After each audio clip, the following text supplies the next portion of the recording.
Assalamualaikum sahabat bertakwa. Tahukah sahabat bagaimana Fir'aun ingin bertaubat di saat-saat akhir hidupnya? Sepak terjang Fir'aun sudah sama-sama kita ketahui. Ia bahkan memproklamirkan dirinya sebagai Tuhan. Fir'aun pun berkata seperti yang digambarkan dalam Al-Quran, Faqala ana rabbukumul a'la. Ia menentang dakwah Nabi Musa alaihi salam hingga di penghujung hidupnya. Barulah ia sadar bahwa apa yang dibawa oleh Nabi Musa alaihi salam adalah sebuah kebenaran. Akan tetapi, semua terlambat. Ia baru ingin bertaubat saat kematian sudah di depan matanya, hingga malaikat Jibril pun menyumpal mulutnya dengan tanah agar dia tidak sempat mengucapkan kalimat tauhid. Kenapa malaikat Jibril melakukan hal itu? Saksikanlah selengkapnya.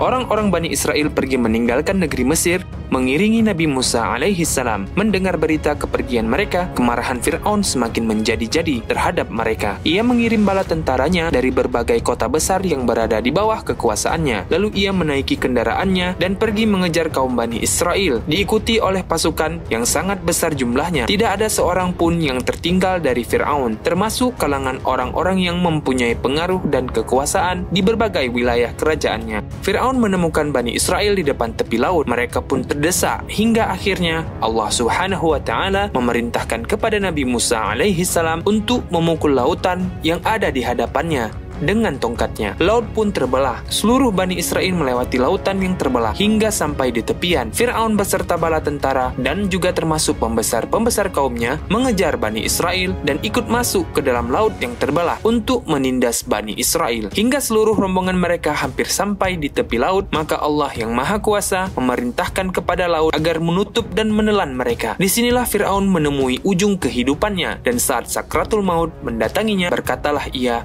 seperti yang ada di dalam Al-Quran, surat Yunus ayat 90, Aku percaya bahwa tidak ada Tuhan melainkan Tuhan yang dipercayai oleh Bani Israel, dan aku termasuk orang-orang muslim atau berserah diri. Di saat inilah malaikat Jibril mengambil tanah dari dasar lautan untuk menyumpalkan ke mulut Fir'aun. Malaikat Jibril khawatir kalau Fir'aun akan mendapatkan rahmat Allah. Mengapa malaikat Jibril tak menginginkan Allah merahmati dan mengampuni Fir'aun? Itu semua karena Fir'aun telah melampaui batas sampai mengaku sebagai Tuhan, hingga Nabi Musa alaihi salam pernah berdoa agar hatinya dan hati bala tentaranya dikunci mati, hartanya dibinasakan, dan mereka tidak beriman hingga melihat siksaan yang pedih, sebagaimana di dalam Al-Quran. Dan Musa berkata, Ya Tuhan kami, Engkau telah memberikan kepada Fir'aun dan para pemuka kaumnya perhiasan dan harta kekayaan dalam kehidupan dunia. Ya Tuhan kami, akibatnya mereka menyesatkan manusia dari jalan-Mu. Ya Tuhan, binasakanlah harta mereka dan kuncilah hati mereka, sehingga mereka tidak beriman sampai mereka melihat azab yang pedih. Surat Yunus ayat 88.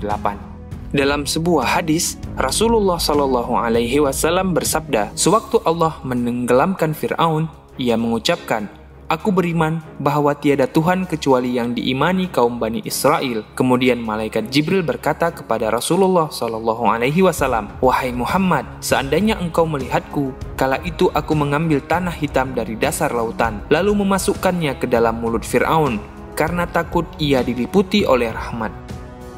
Fir'aun yang mengaku sebagai Tuhan pun pada akhirnya menemui ajalnya, yang jasadnya diselamatkan untuk diambil pelajaran bahwa semua akan sirna, dan yang sangat penting hanyalah ketakwaan kepada Allah Ta'ala semata.